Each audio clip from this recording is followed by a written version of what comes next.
Watson. I'm Julian Watson. This is the Dark Slayer Mafia Power Hour. Today we're going to take a look at the original Cable miniseries, which was only a two-parter, weirdly enough. Blood and Metal.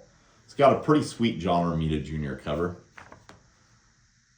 Wraps around. So this was actually the first Cable comic I ever read when I was a kid. Huh. When this came out, I was still relatively new to comics, and this was one of my earliest pickups. I didn't even really know who Cable was, but I knew everything with an X in it was something I wanted to collect for whatever reason. And this said X-Force's Mysterious Leader. So I was like, yeah, I'm going to go ahead and pick this up. It's also got a pretty cool pinup in the interior. This is something I did with Mini Slingers, where the inside of the covers were actually a pinup as well. Only problem with it is you gotta hold both sides of the pages in order to see it. But still, it's pretty cool. This is written by Fabian Nicieza, penciled by John Romita Jr., and inked by Dan Green. Bill Oakley did the letters, and Brad Vencanta did the colors. So, starts off in the past, a decade ago, in Iran, where basically it just shows things that like Americans think happen in Iran every day. Whether they do or not, like that's, the image we have in our heads. Yeah.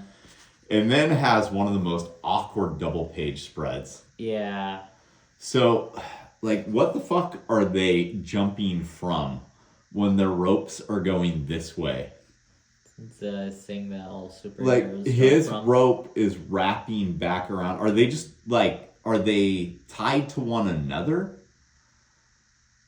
Do the guns that Cable and Kane and the staff thing that Domino's shooting off, do they, keep them airborne longer? Is it like a propulsion thing? Is that how the guns in this world work? I don't see why it couldn't be if it's just like a constant fire blast like it looks like, but I don't know if that's actually what it's supposed to be. So this is Cable's six-pack. I don't know if the characters who are used as members of the six-pack actually get used much past this point in comic history. I know Domino and G.W. Bridge and Kane are at least seen in other things. Like Domino, of course, she's a mainstay X-Men character. Yeah. And G.W. Bridge actually took over as leader of S.H.I.E.L.D. after Nick Fury vacated the position. Oh. So I know a few of them are, but I kind of think the whole concept of the six-pack was fairly throwaway. Yeah.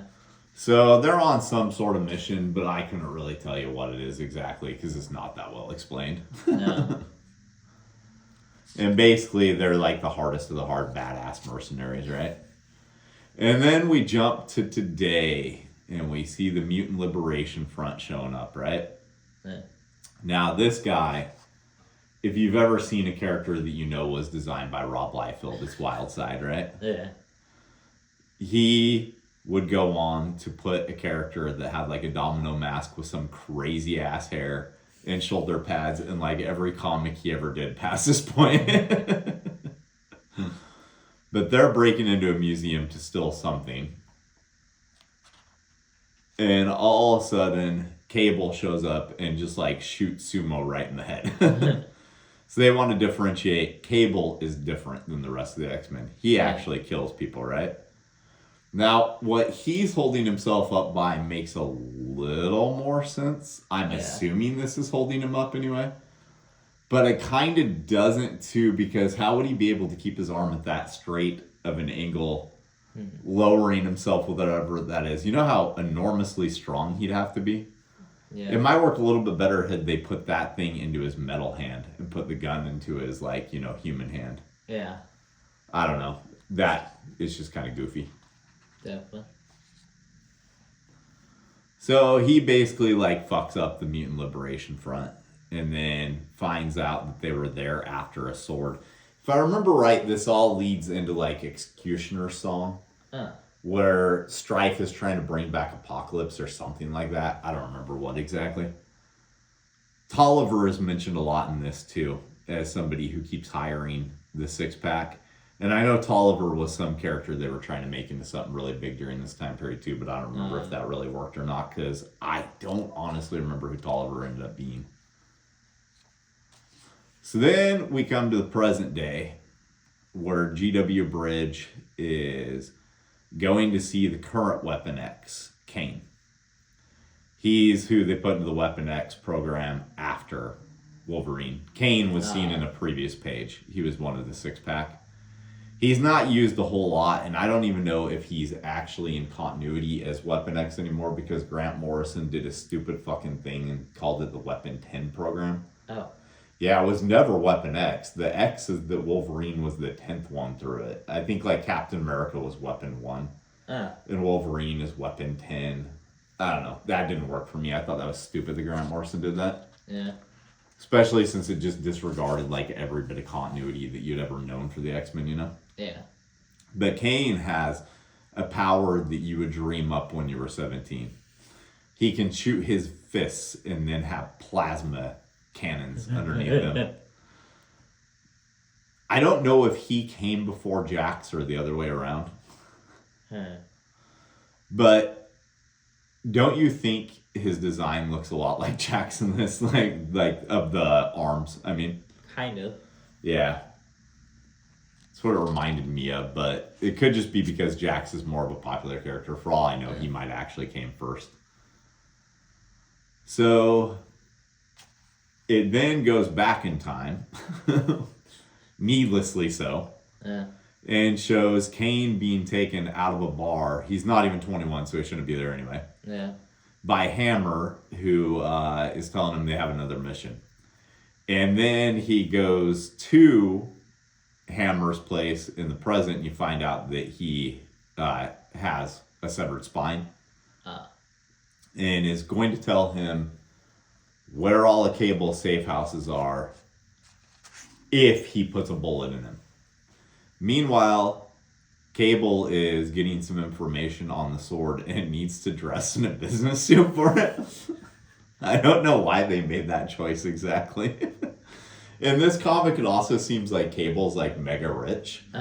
And I don't know if that's really a thing in any of the other comics. I don't think that the ongoing series really had him be like, you know, some billionaire type guy or something. Yeah. But in this, he seems like he has unlimited resources, which I guess since he has a teleporter, that could be the case. Yeah.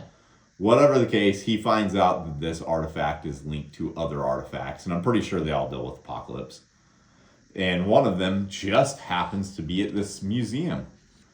So he just waits around, and then some other Mutant Liberation Front guys show up. Now, Sumo was barely shown, I think, in any other comic, so it was easy to know he was the one Cable was going to shoot in the head, right? Yeah.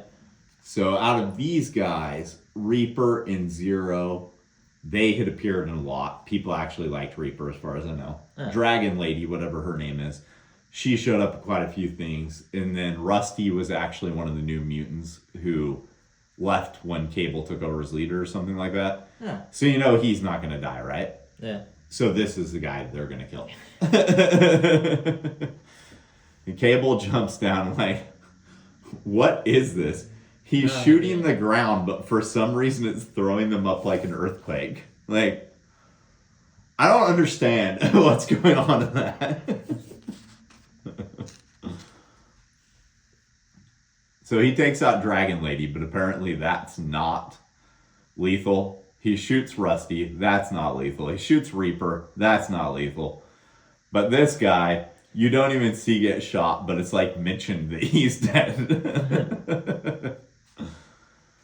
And then he finds a cybernetic arm on the ground.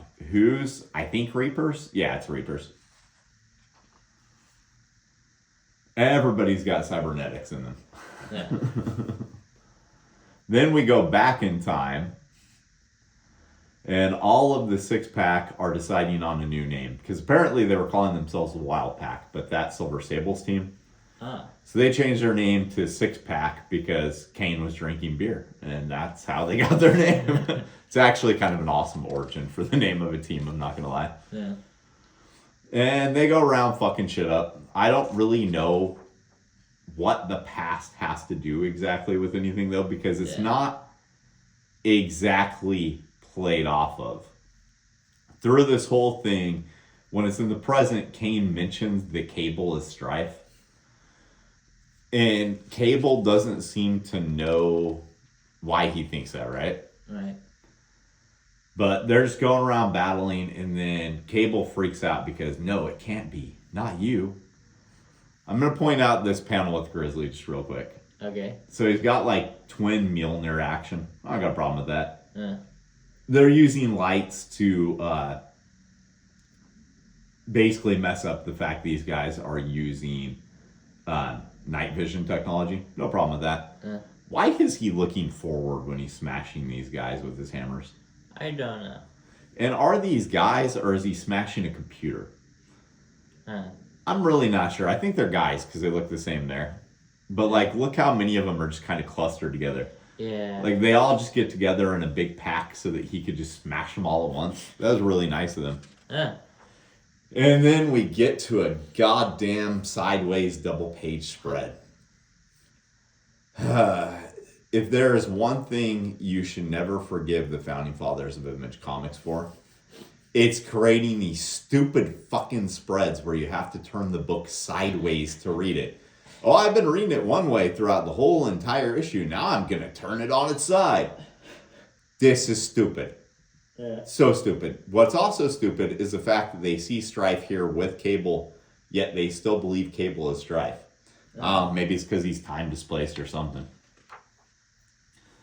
Whatever the case, Cable's just relaxing in his very, very expensive chateau that has a robot butler. I mean, like, seriously, how much money does this guy have? No idea. Another thing is they show all these weapons in Cable's arm, right?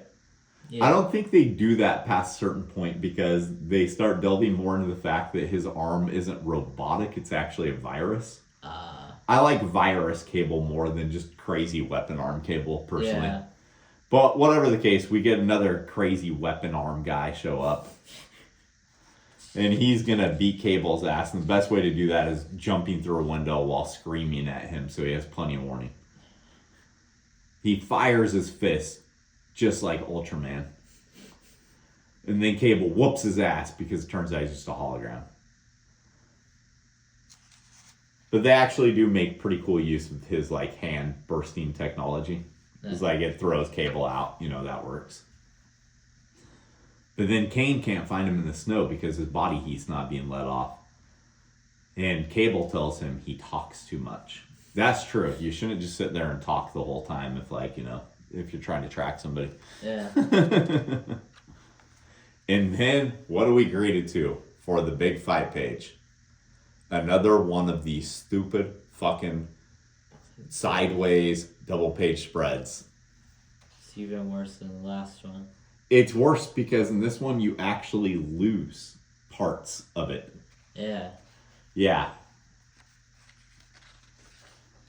And then Cable knocks him off the cliff and is going to save his life, but maybe not, because maybe he'll just stab him with this blade that apparently is an ion blade. What the hell is an ion blade? I don't know. And that's when we find out that Kane has a hologram in his eyes that shows Strife taking his helmet off, and he's revealed to be the same as Cable. Cable is shocked by this. You can tell because they put a question mark exclamation for his dialogue. Apparently the stunned face wasn't enough. Now I'm going to go ahead and spoil this for you. Strife is Cable's clone. Apparently Cable didn't know that. I didn't remember him not knowing that, but that's who he is. That's why he's got his face. Yeah. Yeah, so I like most of the artwork. Yeah. Yeah, I like John Romita Jr.'s artwork. It's overwritten as hell. Yeah. This thing is so damn overwritten. It needed to be pared down so damn badly. But for the time period it came out, it was still a little bit on, you know, it was fun. I think the Cable series is better than this miniseries, though. Would it make you seek out more Cable comics based off this? Probably not. That's fair. You got anything else? Nope. All right, let's go make some comics. We didn't create the comics that were featured in today's episode, but we did create these. Check out Ghost Assassin in the Cards and the Chihuahua Who Flew Away mini comic, both of which were written by me. The Chihuahua Who Flew Away was illustrated By me.